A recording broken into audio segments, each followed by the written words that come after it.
सध्या आधुनिक तंत्रज्ञानामुळे जग एकमेकाच्या जवळ आलेलं आहे, मात्र त्यासोबतच अनेकांना या गोष्टीचा त्रासही होतो आहे. गोष्टी सोप्या जरी झाल्या असल्या तर त्यासोबतच फसवणूक सुद्धा मोठ्या प्रमाणामध्ये वाढलेली आहे. आणि अशातच जे काही सिबिल नावाचा जो काही प्रकार आहे तर तो हल्ली अनेकांसाठी डोकेदुखी ठरत आहे. बऱ्याचदा कर्ज घेतलेलं नसताना सुद्धा तुमच्या नावावर क्रेडिट कार्ड दाखवलं जातं किंवा एखाद्या कंपनीचं लोन दाखवलं जातं आणि त्याबाबत तुम्ही जर काही दाद मागितली, तक्रार केली तर तुम्हाला न्याय मिळत नाही. सिबिल कंपनी तुमच्या कुठल्याही मेलला, फोनला किंवा पत्राला दाद देत नाही. त्यानंतर तुम्ही रिझर्व्ह बँकेकडे जरी तक्रार केली तर रिझर्व्ह बँक त्यावर तुम्हाला 6-6 महिने रिप्लाय देत नाही. केंद्र सरकार सुद्धा अशा गोष्टीवर अंकुश ठेवण्याऐवजी स्वतःचेच कामं करण्यात मशगूल आहे आणि त्याच्यामुळं अनेकांची डोकेदुखी वाढत आहे. विद्यार्थ्यांना शैक्षणिक कर्ज मिळत नाही, त्याच्यामुळे बऱ्याच विद्यार्थ्यांच्या आयुष्याचं नुकसान होत आहे. शेतकरी हा सिबिलच्या कक्षेत येणार नाही हे सरकारनं काही वर्षापूर्वी स्पष्ट केलं होतं, मात्र पीक कर्जासाठी थकीत झाल्यामुळं अनेकांचं सिबिल डॅमेज झालेलं आहे, खराब झालेलं आहे.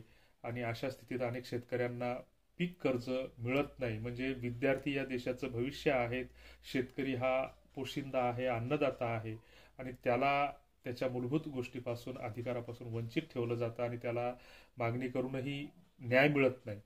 मग आता हे जर फसवणुकीच्या गुन्ह्याचं हे प्रमाण सातत्यानं वाढत आहे आणि सरकारचा याच्यावर अंकुश नाही, ज्याला तुमच्यासोबत जर एखादा सायबर फ्रॉड झाला तर तुम्ही जर पोलिसात जर दाद मागायला गेले तर पोलीस तुमची तक्रार घेत नाहीत, घेतली तर त्या गोष्टीचा तपास करत नाहीत. ही वस्तुस्थिती आहे आणि अशा स्थितीत सायबर गुन्ह्यांचं प्रमाण आपल्या देशामध्ये वाढलेलं आहे. आणि अनेक लोक बनावट कागदपत्रे किंवा दुसऱ्या व्यक्तीच्या नावाचा चुकीचा वापर करून क्रेडिट कार्ड घेतात. नंतर त्या व्यक्तीला अशा स्थितीमध्ये तुमच्या नावावर कोणी परस्पर कर्ज घेतलं का किंवा क्रेडिट कार्ड घेतलं का किंवा तुमचं एखाद्या EMI बाउन्स झाल्यामुळे तुमचं सिबिल खराब झालं का, तर अशा वेळी तुम्हाला सल्ला दिला जातो की तुमचं सिबिल स्कोअर तपासा.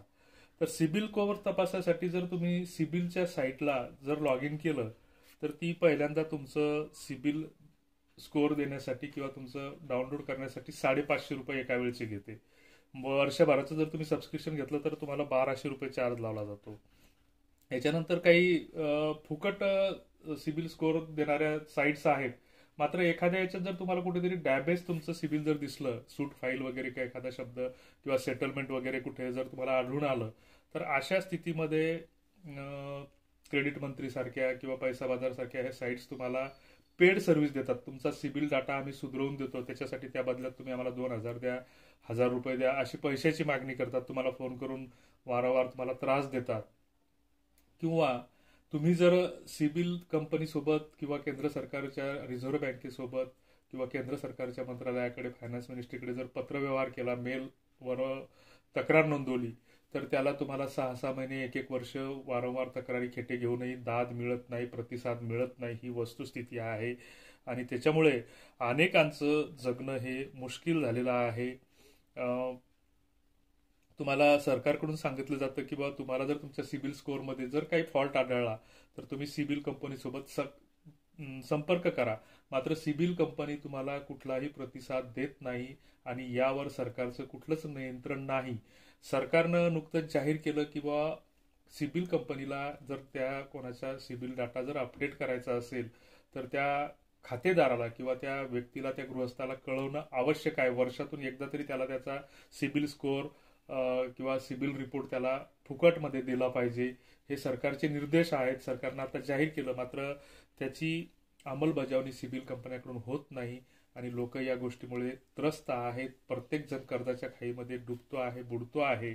आणि अशा स्थितीमध्ये जर तुमचं सिबिल स्कोअर खराब असेल तर त्याच्यामुळे तुम्हाला कुठे कर्ज मिळत नाही आणि कर्ज नाही मिळाल्यामुळे आर्थिक अडचणी, तुमचं लोकांचं उत्पन्न कमी झालेलं आहे, बेकारी वाढलेली आहे आणि अशा स्थितीमध्ये कर्ज घेण्याशिवाय तुम्हाला पर्याय नसतो आणि ते कर्ज मिळत नसल्याने अनेक जण आत्महत्येचा मार्ग स्वीकारत आहेत. त्यांना ते पर्याय अवलंबावा लागत आहे.